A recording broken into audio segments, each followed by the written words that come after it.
সিলেট জুড়ে নির্বাচনের ময়দান গরম ছিল জামায়াতে ইসলামের নেতৃত্বাধীন জোটের সঙ্গে বিএনপির নির্বাচনী লড়াই নিয়ে। ধারণা করা হচ্ছিল এবার সিলেট থেকে জোটের প্রার্থীরা নির্বাচিত হয়ে সংসদে যেতে পারেন। নির্বাচন ঘিরে উত্তেজনা, জল্পনা কল্পনা আর নানা সমীকরণের শেষে ফলাফলে সিলেটের মাটিতে বাজিমাত করেছে বিএনপি। সিলেটের 6টি আসনের 5টিতেই জয় পেয়েছে বিএনপির প্রার্থীরা, আর মাত্র একটিতে জয় পেয়েছেন 11 দলীয় জোটের প্রার্থী। দেশের নির্বাচনী ইতিহাসে সিলেট এক আসন নিয়ে একটি মিথ রয়েছে। এই আসনে যে দলের প্রার্থী বিজয়ী হন সেই দলই সরকার গঠন করে। ত্রয়োদশ জাতীয় সংসদ নির্বাচনেও সে ধারা অব্যাহত রয়েছে। সিলেট এক আসনে বিজয়ী হয়েছেন বিএনপির প্রার্থী খন্দকার আব্দুল মুক্তাদির। তিনি পেয়েছেন 1,76,000 ভোট।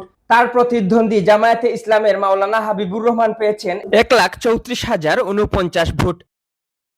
বিএনপির গুম হওয়া নেতা সাবেক সংসদ সদস্য এম ইলিয়াস আলীর ঘাঁটি হিসেবে পরিচিত সিলেট 2 আসনে তার স্ত্রী তাহসিনা রুশদীর লুনা পেয়েছেন 1,17,956 ভোট। তার নিকটতম প্রতিদ্বন্দ্বী খেলাফত মজলিসের মুনতাসির আলী পেয়েছেন 38,635 ভোট।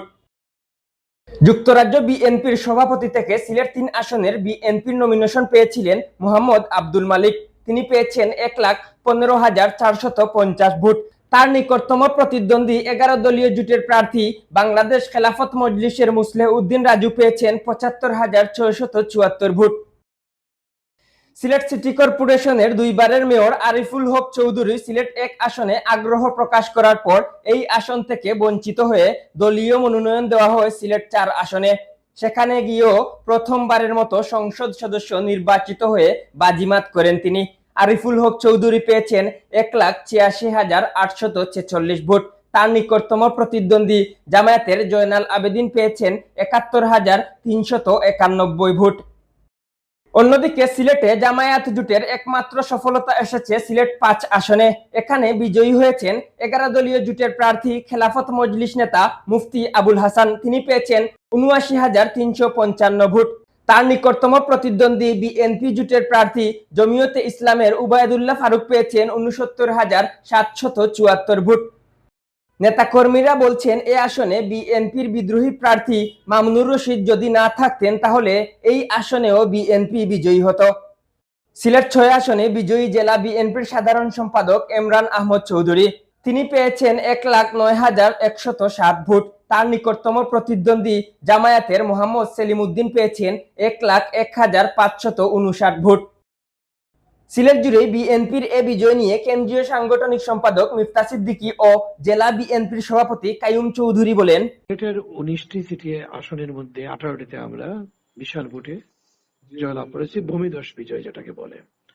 এটার মূল কারণই হচ্ছে কয়েকটা কারণের মধ্যে প্রথম কারণ হচ্ছে যে আমাদের নেতা যিনি রাষ্ট্রনায়ক তারেক রহমান, তার যে সুদূর প্রসারী পরিকল্পনা, সেই পরিকল্পনা 31 দফা সংস্কার কর্মসূচিকে আমরা সিলেটের শুধুমাত্র সিলেট জেলা এবং মহানগর ব্যতি রেখে বাকি 3টি জেলাতে আহ্বায়ক কমিটি ছিল এবং সেখানে প্রত্যেকটি ইউনিয়ন পর্যায় থেকে শুরু করে থানা পর্যায় থেকে শুরু করে জেলা ইউনিটগুলা ব্যাপকভাবে কাজ হয়েছে এবং সেখানে আমরা প্রতিটি প্রোগ্রামে 31 দফা সংস্কারে সেই কথাগুলা জনগণের সাথে তুলে ধরতে পেরেছি। মানুষ আশ্বস্ত হয়েছে। মানুষকে আমরা বলেছি আমরা বিএনপি যদি গত দীর্ঘ সময় যে গুম খুন হত্যার এক বিভীষিকাময় অবস্থায় ছিল সেখান থেকে বেরিয়ে এসে আমরা বাংলাদেশকে শান্তির বাংলাদেশ এই জনপদকে গড়ে তুলব, সেটা মানুষ বিশ্বাস করেছে, আমাদের উপর আস্থা রেখে।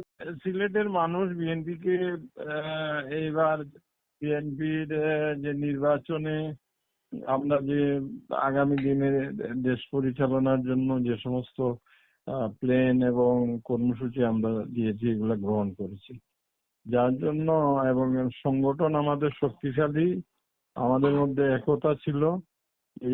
এই সমস্ত কারণে এখন আমরা এই ভূমিধস বিজয় পেয়েছি।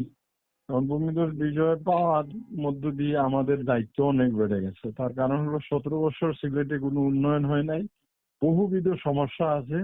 এই সমস্যাগুলোর সমাধান করবে জনগণের আকাঙ্ক্ষা, যেটা আমাদেরকে এত বিপুল ম্যান্ডেট দিয়ে বিজয়ী করেছে। সুতরাং এই বিজয়ের আমরা মূল্য দিতে হবে। আমরা চেষ্টা করব এই সমস্ত পুঞ্জীবিত সমস্যার সমাধান করা এবং আগামী দিনগুলোতে বিএনপি যেভাবে জনপ্রিয় দল হিসাবে মানুষের ম্যান্ডেট পেয়েছে, ঠিক অনুরূপভাবে জনপ্রিয় সরকার হিসাবে যাতে মানুষের আকাঙ্ক্ষা পূরণ করতে পারি।